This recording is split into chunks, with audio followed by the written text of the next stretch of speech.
শেখ হাসিনা সরকারের পতনের পর দেশে রেমিটেন্সের বন্যা বইতে শুরু করেছে দর্শক, তেমনটাই ইঙ্গিত দিয়েছে বিভিন্ন গণমাধ্যম।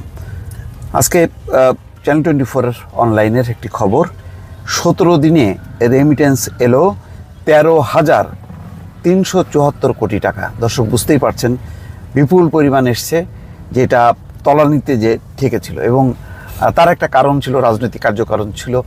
ছাত্রদের উপর গুলি এবং ছাত্রদের উপর যে পরিমাণ দমন পীড়ন চালিয়েছে, তাতে প্রবাসীরা একটি স্লোগান বা একটি আন্দোলন শুরু করেছিল, শাটডাউন রেমিটেন্স। তাতে সাড়া দিয়েছিল বহু প্রবাসী। তারা তাদের পরিবারের প্রয়োজনে যেই মজুরিটা পাঠাতো ব্যাংকে, তার বদলে তারা আহ্বান করেছিল হুন্ডিতে পাঠানোর জন্য, যাতে এই সরকারকে তারা কোনো রকম সহযোগিতা করবে না, যাতে সমস্ত দিক থেকে ধস নামে।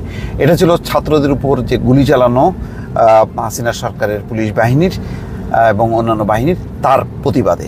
কিন্তু 5ই আগস্ট শেখ হাসিনা সরকারের পতনের পর এখন প্রবাসীরা দুহাতে টাকা পাঠাচ্ছেন বৈধ পথে, যার কারণে লাফিয়ে লাফিয়ে বাড়ছে রেমিটেন্স প্রবাহ। তার একটি মোটামুটি একটা প্রাথমিক চিত্র পাওয়া গেছে। এখানে বলা হচ্ছে বৈধ পথে রেমিটেন্স আসার পরিমাণ বাড়ছে।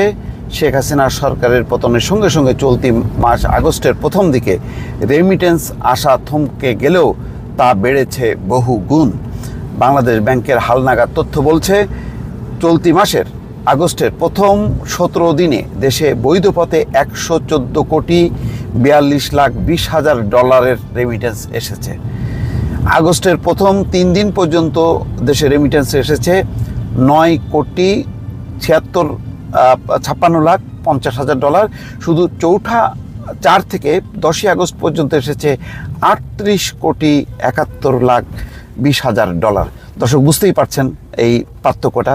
তথ্য পর্যালোচনা বলছে, আগস্টের প্রথম 17 দিনে বৈধ পথে রেমিটেন্স এসেছে 114 কোটি 42 লাখ 20 হাজার ডলার। বাংলাদেশি মুদ্রায় যদি প্রতি ডলার 118 টাকা হিসাব করা হয়, তার পরিমাণ দাঁড়াচ্ছে 13,374 কোটি টাকা। দর্শক, এটি নিঃসন্দেহে আশাব্যঞ্জক এবং ধারণা এটার উপর ভিত্তি করেই কিন্তু সরকার, নতুন সরকার একটু উজ্জ্বল একটু আশা গুনছেন যে যেই সংকটটা তৈরি হয়েছিল রিজার্ভের ক্ষেত্রে, সেই সংকট হয়তো অনেকটাই পূরণ হবে। এখানে বলা হচ্ছে এই সময় রাষ্ট্র মালিকানাধীন ব্যাংকগুলোর মাধ্যমে এসেছে 15 কোটি 29 লাখ ডলার, কৃষি ব্যাংকের মাধ্যমে 3 কোটি 77 লাখ, বেসরকারি ব্যাংকগুলোর মাধ্যমে 94 কোটি 14 লাখ ডলার এবং বিদেশি ব্যাংকগুলোর মাধ্যমে এসেছে 21.5 লাখ ডলার।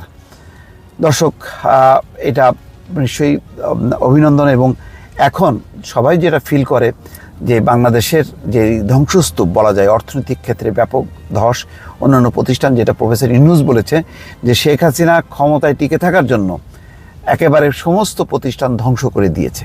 এবং তার মধ্যে সবচেয়ে ক্ষতিগ্রস্ত হয়েছে ব্যাংকগুলো, যে সমস্ত ব্যাংক লুটপাট করে সমস্ত টাকা পাচার করেছে এবং মন্দ ঋণে পরিণত হয়েছে। ইতিমধ্যে প্রকাশ হয়েছে যে এক সালমান এফ রহমান জনতা ব্যাংক থেকে 25,000 কোটি টাকা নিয়েছে।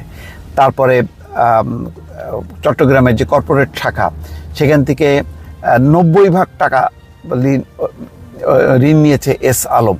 এবং প্রচুর পরিমাণ তথ্য বেরোচ্ছে, তাতে দেখা যাচ্ছে যে কয়েকটা মাফিয়া গোষ্ঠী, Salman F Rahman, S Alam, summit group, এই সমস্ত গ্রুপগুলো রীতিমতো উজাড় করে দিয়েছে রাষ্ট্রায়ত্ত ব্যাংকগুলো।